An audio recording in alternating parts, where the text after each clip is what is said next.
Rev up your engines!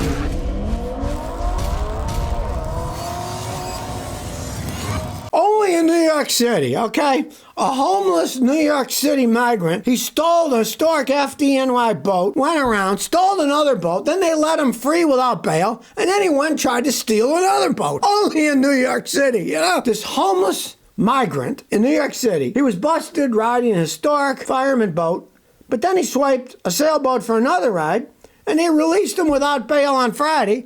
Then he immediately tried to steal another boat. And the immigration official said, "Oh, our hands are tied. Our hands are tied." This is absolutely ridiculous. The guy's running around stealing people's boats, and they don't even put him in jail. I mean, what the heck is going on?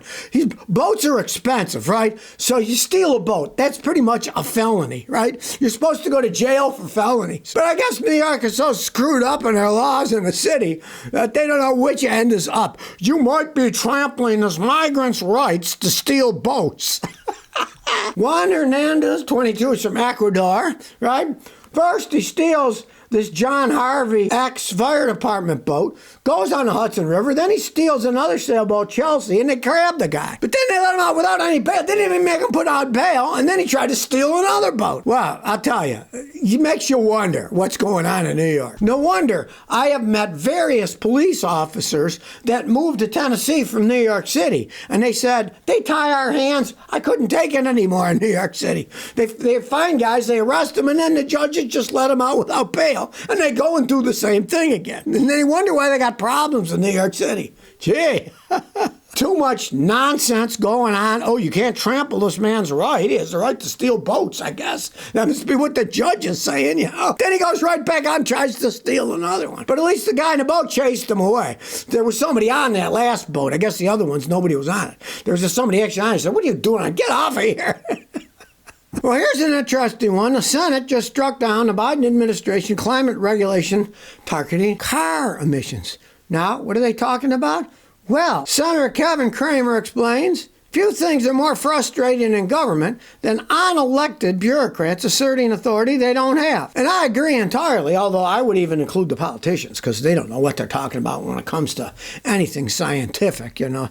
They're not scientists, they're political hacks. They just go whatever way the wind blows. They just make up facts that fit what they want to make it seem like, oh, well, we know what we're talking about. No, just people don't know what they're talking about half the time. But in this case, I got to agree with a politician. Now, the rule that they're talking about was a rule that was going to require state departments of transportation to measure CO2 tailpipe emissions and set declining targets for vehicles that travel on the highway systems of their respective states. Now, how are they going to measure this stuff's beyond me, you know? Bureaucrats, they go, well, we can do anything. We'll just make up these rules and then the scientists can figure the rest out, right? And here's the hilarious thing. You want some real facts? Only 16% of the carbon emissions in the United States come from cars, right? So if they cut that in half, you still got 84% carbon emissions coming from all kinds of stuff, right? They're always trying to get the little guys, us, blaming it on, oh, you're driving your car too much. That's where the pollution's coming from. Hey, it's only 16% of the pollution that's coming out in the first place. And of course, that idiot, the Transportation Secretary, Pete Buttigieg, now he's Secretary of Transportation, nobody knows why, but he said, well, these regulations provide states with the flexibility to set their own climate targets, blah, blah, blah. I mean, it's hardly anything to begin with. It's not going to change the world at all. Well, now the Senate says, hey, they overstepped the congressional authority. They can't make those regulations. They don't have the right to do it. And of course, like you say, they don't even go into the science of it, okay? That's only 16% of it. It's a spit in the bucket, right?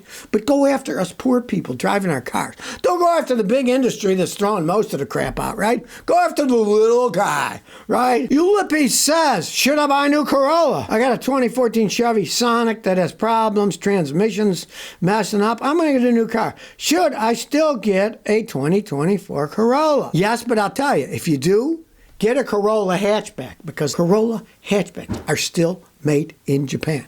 They're still making all the Toyota Corolla hatchbacks sold in the United States in Japan. Better quality. I don't care what anybody says, it's better quality. I've had customers buy them, they love them, right? Now, if you're thinking about really high gas mileage, you might think of the Toyota Corolla Hybrid. They're decent, they get even better gas mileage, right? Now, they're a little bit smaller, lower, and you might want to road test, see which one you like the most. Lito says, my steering locks up on hard turns on my 2011 Chevy Impala with 153,000 miles.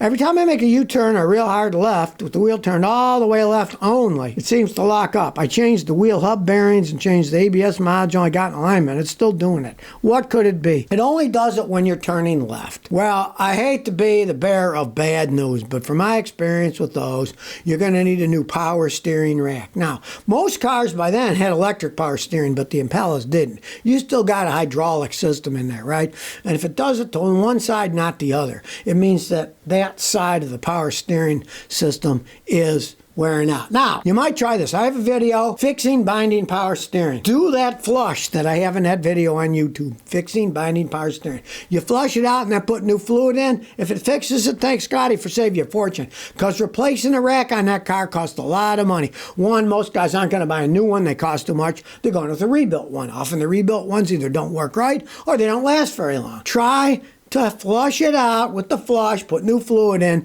and see if that fixes it, because your problem is in your rack. I see that all the time in those things as they age. Now, if you saw this TikTok, it's kind of funny, but it isn't at the same time.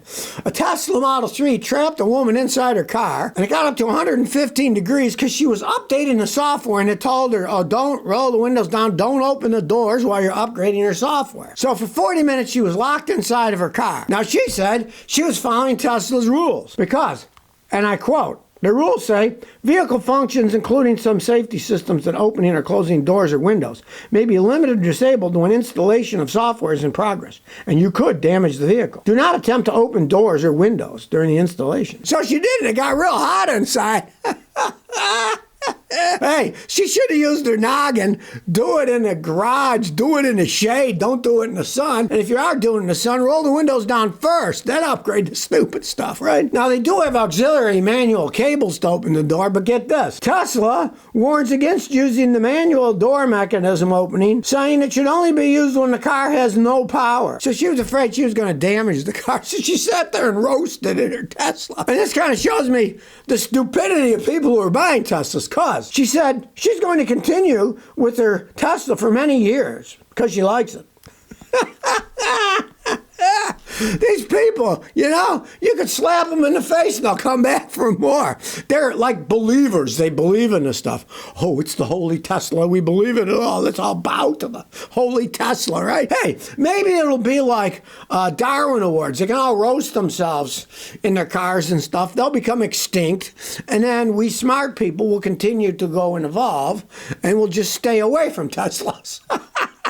Now, here's something absolutely hilarious and ironic that it's the first time I got actual information on how ridiculous gigantic wind-generating machines are, how absurd they are. Now, listen to this. A 2-megawatt windmill is made up of 250 tons of steel that required 300 tons of iron and 170 tons of coking coal, all mined, transported, and produced by hydrocarbons.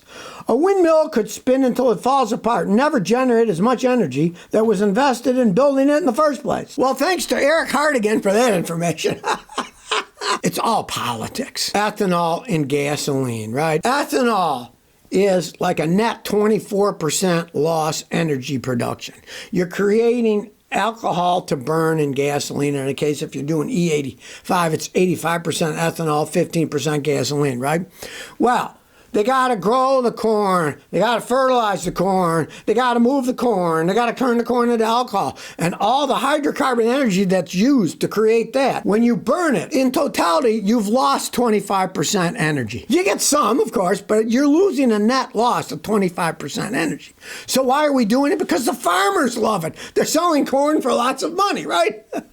But it's a completely inefficient process. It's stupid.